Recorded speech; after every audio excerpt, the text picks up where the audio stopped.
mu gihe benshi bamara imyaka myinshi bategura album imwe. Uwitwa Yago Pondate ni umunyamakuru akaba n'umuhanzi wabigize umwuga. Uyu muhanzi w'umunyarwanda utuye muri Uganda ari kwandika amateka mashya mu muziki. Mu mwaka wa gatatu nk'uwabigize umwuga yamaze gutangaza ko album ya gatatu yarangiye agiye kuyishyira hanze mu mwaka wa 2025. Ku itariki ya 22 Ukuboza mu mwaka wa 2023 mu nyubako ya Camp Kigali habera ibitangaza. Yago yayizirisha bukuri imwe yaramaze mu muziki, hanyuma no muri album yise Suwejo, ibintu bitajya bikorwa n'umuhanzi uri wese hano mu Rwanda. Kumara umwaka umwe mu muziki hanyuma ugahita ushyira hanze album.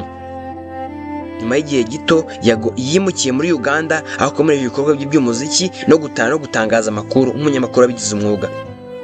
Ku itariki ya 29 Nzeri umwaka wa 2025 mu mujyi wa Kampala yakoze igitaramo gikomeye cyo kumurika album ya kabiri yise Yago Life 2.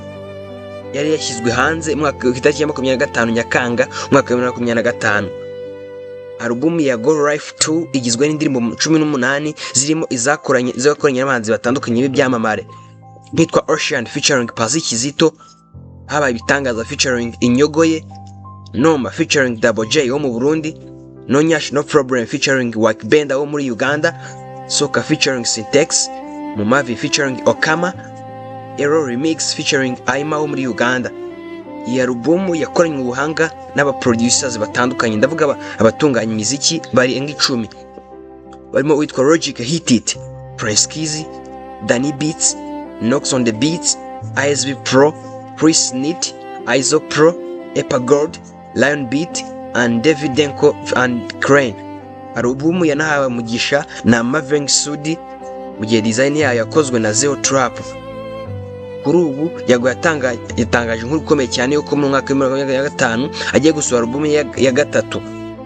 Ni ibintu bidasanzwe biba kumara imyaka 3 mu muziki ufitemo album 3 mu gihe n'abandi bamara imyaka 10 ugasanga afitemo album imwe.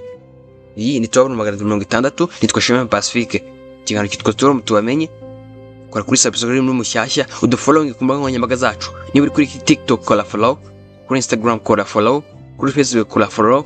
Turabakunda.